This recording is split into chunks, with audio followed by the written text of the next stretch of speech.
Alright guys, what you're looking at here is going to be the antlers. My best advice while doing this part is do not do it too tightly. It will make it a little tougher on you. Okay, so as I told you, I was choosing to do it in the cream, the oatmeal color that had a little bit of a speck of the brown, the olive, and the burnt orange in it. So this is my color choice, so let's get started with that. So the first thing that you do want to do is go ahead and choose your color, and we are going to start off with getting my little knot out that I've got here. So anyway, the first thing that you want to do is get your slip knot going and chain up 9. So again, the first thing is you don't want to do these too tight. And you will absolutely see why here in just a minute. So let's do 9. So 1, 2, 3, 4, 5, 6, 7, 8, and 9. Alright, so in the pattern, it says to work in horizontal bumps. Now what that means is you're going to flip this over, and if you see these little loops right here, this is what it means by horizontal bumps. You are going to be working in these bumps right here. If I can grab that up for you and show you. You see these bumps right here in the back? That's what we're going to be working under, okay? So, so the first thing you want to do is single crochet in the second chain from the hook in the bump, okay? So you're going to go under that bump only, and just simply do a single crochet, just like that. Okay, so as it says to do, sorry guys, I'm trying to adjust my camera where I don't go out of the camera. So whenever you're working down these chains through this part of the pattern, you want to go in those bumps. Okay, so you single crochet in that bump, and then you want to do a half double crochet in the next 3.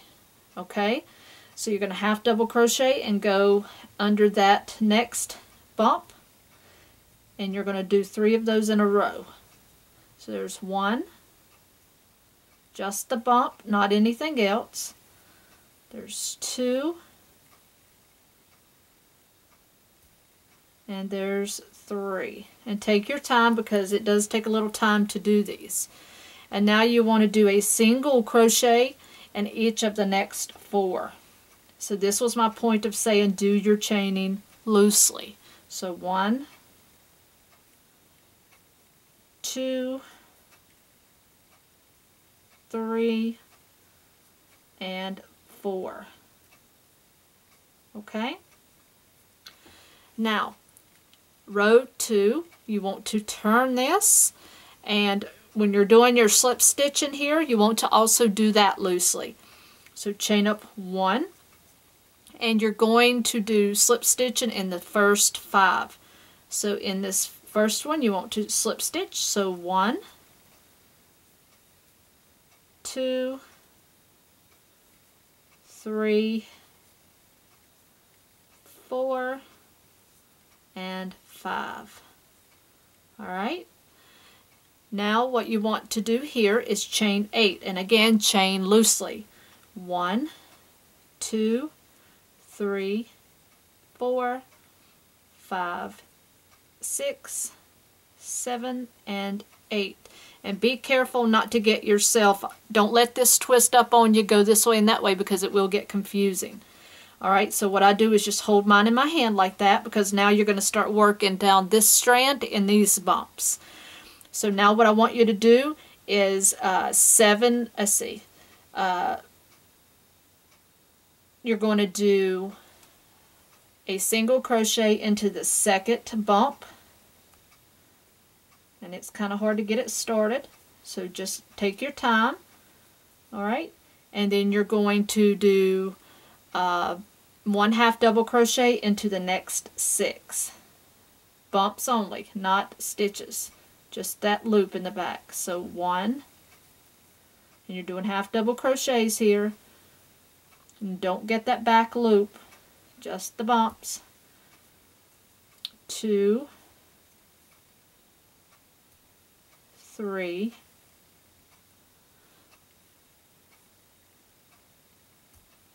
4,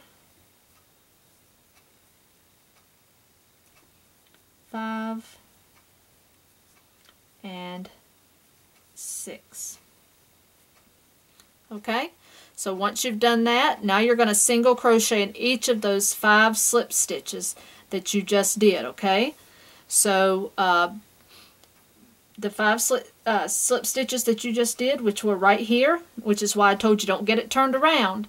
So now you want to go do 5 single crochet in those slip stitches. So 1, and why I said do it lightly if you can, 2, sometimes those slip stitches get tight, 3,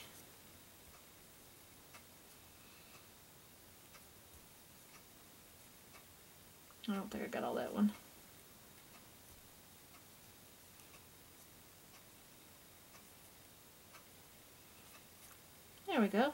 4,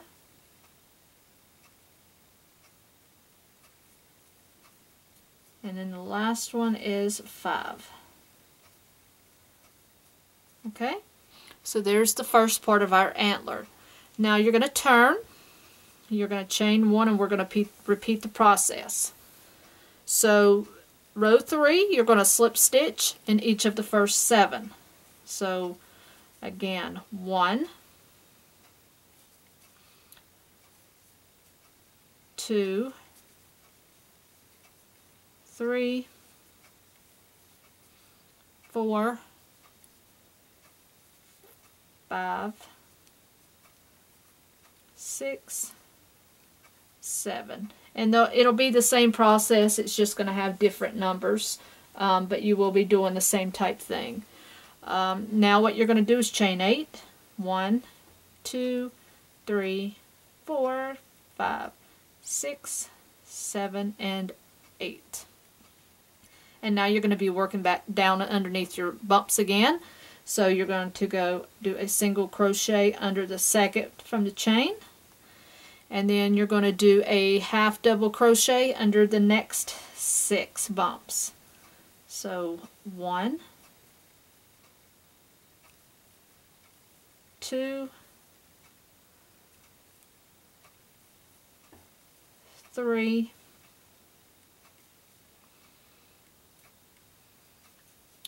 4,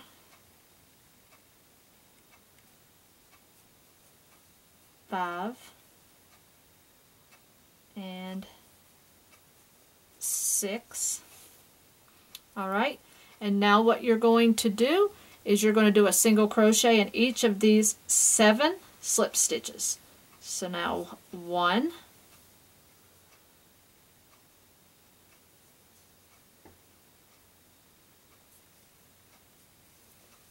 2,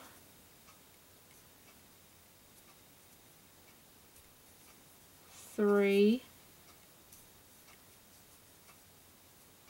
4,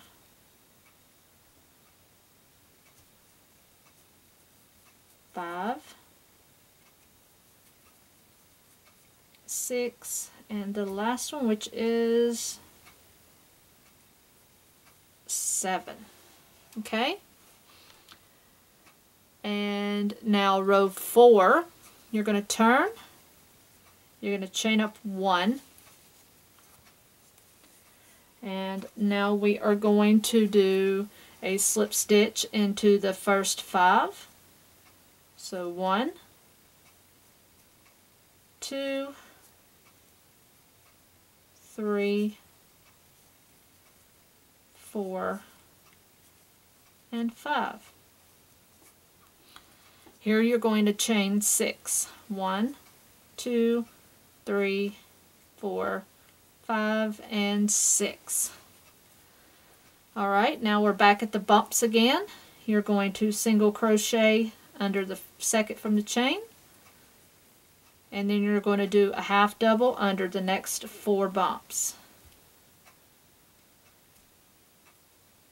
which is not easy, not even for me. These when these strands separate, they're hard to deal with. So 1,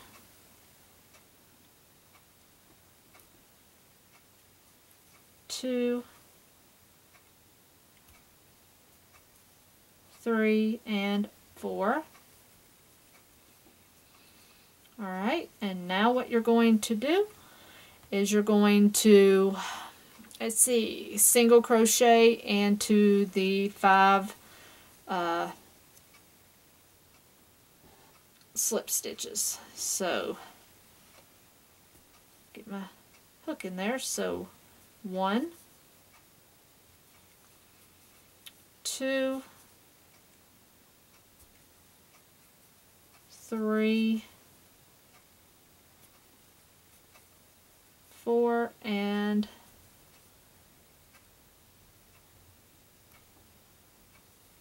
5. Okay, and then you want to leave a tail to weave that in when we're sewing, and that's going to be your second my second antler. And you can weave this little tail here in, and they kind of look like chicken feet to me, but that's alright.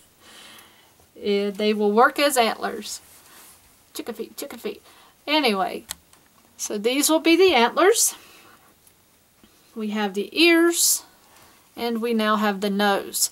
So, and once you get all of your parts made, we will then start assembling, and then we will have our dishcloth complete. So get all your parts and pieces complete, and then I'll be back with you and we will position everything. See you in a bit. Alright guys, I'm just going to start with my nose, and I have the thread already started, and according to the picture, it's the nose. The double crochet ends is actually the chin end of the reindeer, so it goes at the bottom. So the nose is lined up right below the center circle that we started with. So that is how I have lined that up. So I'm just going in and out here of the edging of the nose with my thread. And that's really all there is to assembling the nose. And you know, it's just kind of beginner's sewing technique. So you just go all the way around the edging of the nose until you have it. You can go in and out every stitch or every other stitch. It's really nothing complicated there until you get all the way back to the beginning. And then that's just pretty much all there is to that assembly of the nose. And then till you get all the way back to the end here. And then you can just kind of tie it off. And then all I like to do is just grab it at the end and double tie this here at the end where it doesn't untie itself. And you got to be careful with tying the cotton because it tends to come undone or break at the end. And then you just kind of lock it in itself. And I'll do that later. But I just want to get the things sewn on and let you see the finished product. So that's just the nose. And then I'm just going to start with the antlers. I'm going to get some of the simpler things put into place. That way it can guide me for the rest. The antlers are just going to sit with the, I will call like the little thumbs, what I like to call the little short stubby pieces. They're just going to go on the inside. So basically you're just going to center those here at the top, and then once you get those centered, you're just going to kind of sew them directly on, starting here at the corner. And again, however you choose to sew is your choice. Sewing is, you know, something that everybody does is their own individual technique. It's there's several different ways to assemble pieces. So it's totally up to you how you choose to do this. And again, I will not use this piece. I will just use it straight for decoration. Or give this as a gift. I'm not quite sure yet which way this little fella's going. So just, again, assemble him the best way you see fit. But just make sure that when you assemble it right the first time so you don't have to go back and do it again. I always say, you know, better off done the first time than having to go back and redo it. So once you get that one on, you'll want to come in the back of it and do a little bit of a knot here in the back. That way you know it's not going to come undone. And if you want to do a second one, which most of the time I do because I believe in double tying, and just do yourself a double knot there. And then just thread the remaining part of this through and hide it if it's long enough, which I usually make mine work. Just thread it in and out of the existing color here until it disappears, just like that. And then you can cut your tail off. And then you can do your other one the same way.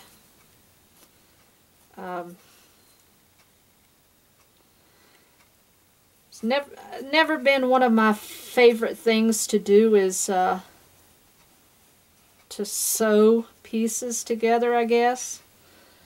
Never been much of a fan of doing things like this. But it all comes with the territory, so you have to do it, because the pieces are not going to stick otherwise. That's why I used to like when my girls were all here. Be like, okay, I did all the crochet work, all the filming, all the thinking. You guys sew these pieces for me. Because they always like doing the sewing machine and attaching, and I'm like, okay, here, you sew the buttons, you sew the eyes. And now all three of my girls have moved out, so I'm like, So I'll be like, Chris.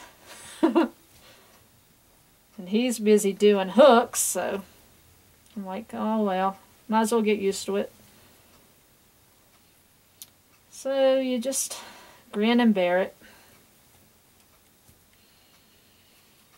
Alright, so then this piece is going to be a little small there, so what I'm going to do here is I'm going to pull this in through here and tie this one on, just like that. And there's always ways to work this in.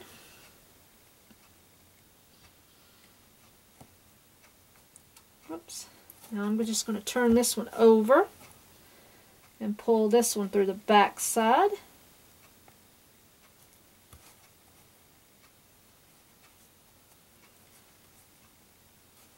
Okay.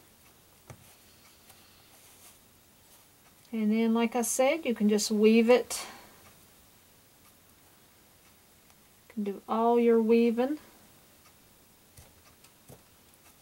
And you can hide it. And like I said, I'll do that here in just a bit. So far, whoops. So far we have the nose and the antlers. So then you want to basically do your ears the same way.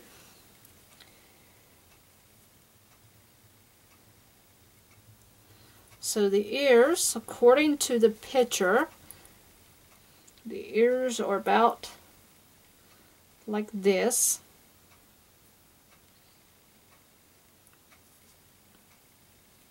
So that means that I'm going to have to move my yarn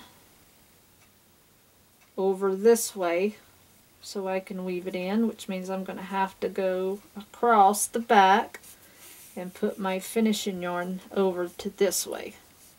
You see how I did that? Where it was over here, I moved it over here, so that way we could have it this way to sew. Very simple technique. So now we can sew it in this way. Okay, so you turn it around, and then the technique is you're just going to start sewing it in, just like we did the nose. You're just going to go in and out.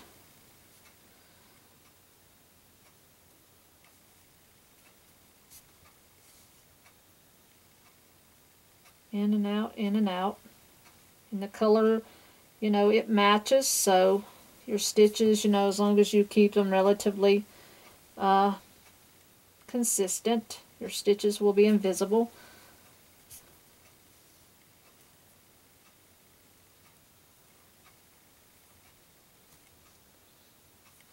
So just get you a couple good stitches in there to make sure that that ear is on there.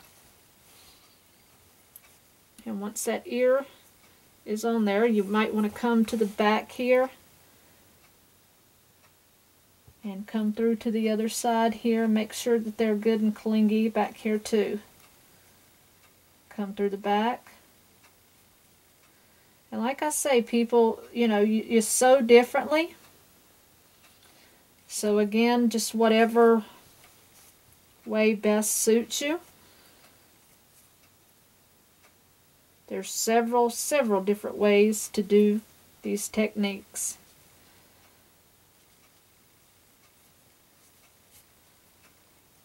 Okay, and then what I'm going to do is I'm just going to kind of tie these two here together.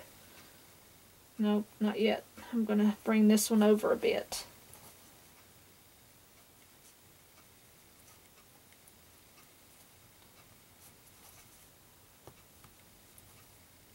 When you can join yarns to tie them, do so, but only when you can and you can't see it. And then that way you know you have a lot of security behind your work.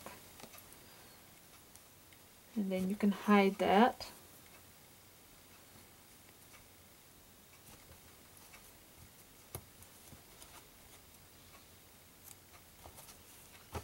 Okay. Then you have one ear. And I'm going to do the other ear off camera.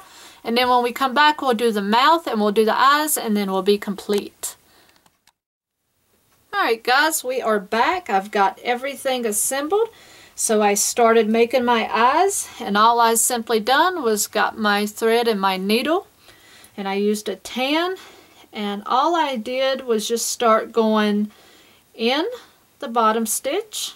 You pick a position, go in, and then just go up a little ways from the bottom, and then just kind of make it as thick as you want. And I did about 5 passes there, and it was just simple as that. Now, to keep yourself from having to get your yarn disconnected, you can just simply just go right over. You can disconnect your yarn, or you can just go right over to where you want to make your next eye. You can either thread it right through here. You know, and being that it's going to be a decoration, it's really not going to matter much. If you know whereabout you want your next eye, you can just simply go right over. So if you want it, and it's another way to keep it level, you can just pull it right through here. Okay, so you want it about right here. You can stick your hook. Let's see, let's make sure and get it even. So let's go right into there. Alright, and then you bring it down to about where it's even with the other eye. And then you just start doing the same procedure. Then go back up from the back. And then back down. Then you go back in from the back. And then go back down. And try to make as many passes as you did on the first one. That way both the eyes have the same thickness.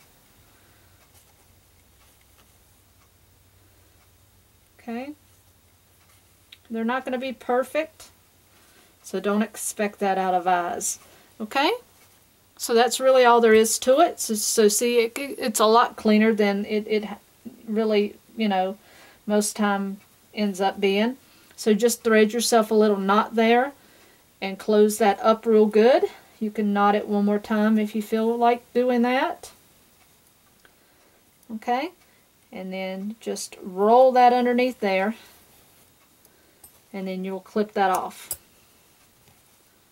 Okay, and I don't do embroidery, so I'm not familiar with their stitches that they have on this pattern, so I'm just going to go with what I know as far as the mouth.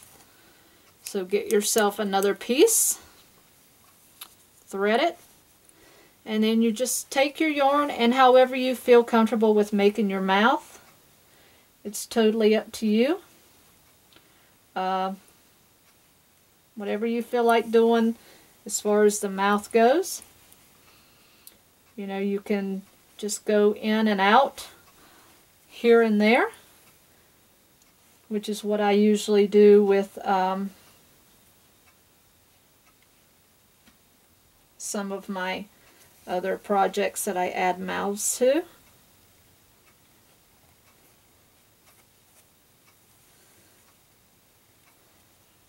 And it's really no big deal as far as how you do these.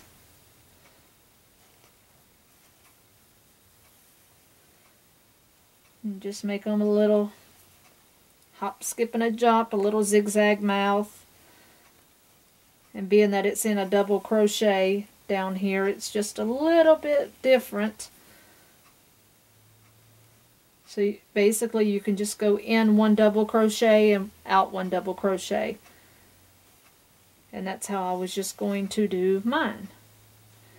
And if you want to do it differently, that's totally up to you.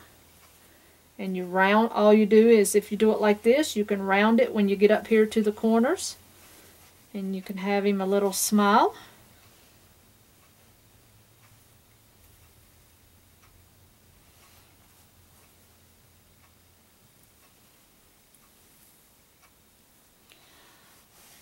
Sorry about that, guys. I ended up knocking my camera down. Didn't even see that. Alright, so see, and then you just give him a little bit of a grin. And if you want to go, you know, any further, you can do that. You can go all the way up the sides of his cheeks if you want to do that. And if you ended up wanting to go back and fill those gaps in, you can do that as well. You can just do like this right here. Go back and work the opposite way and fill those gaps in.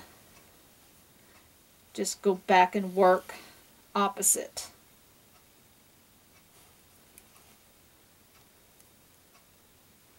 It's a very simple technique. Just come back one way, and then you go back working the gaps the other way. You can see what I'm doing.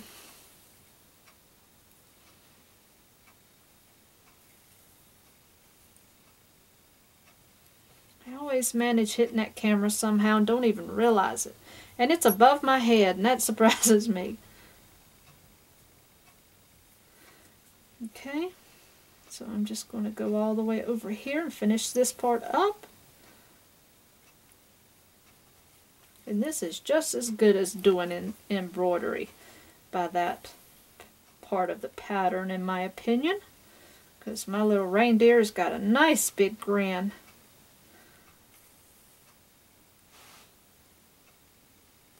It's hard to keep an eye on what you're doing in the camera and watching what you're doing on the table. So just bear with me.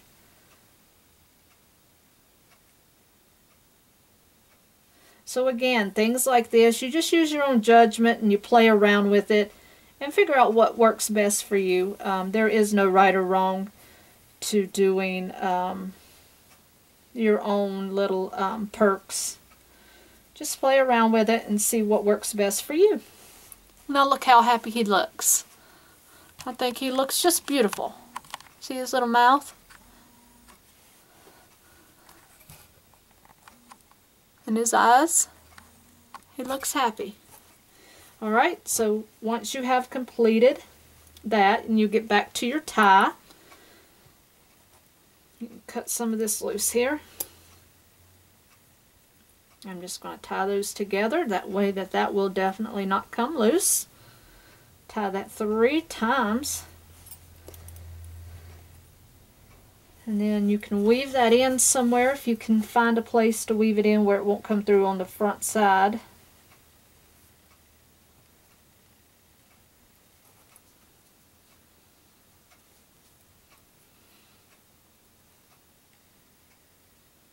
That looks like that'll work just fine.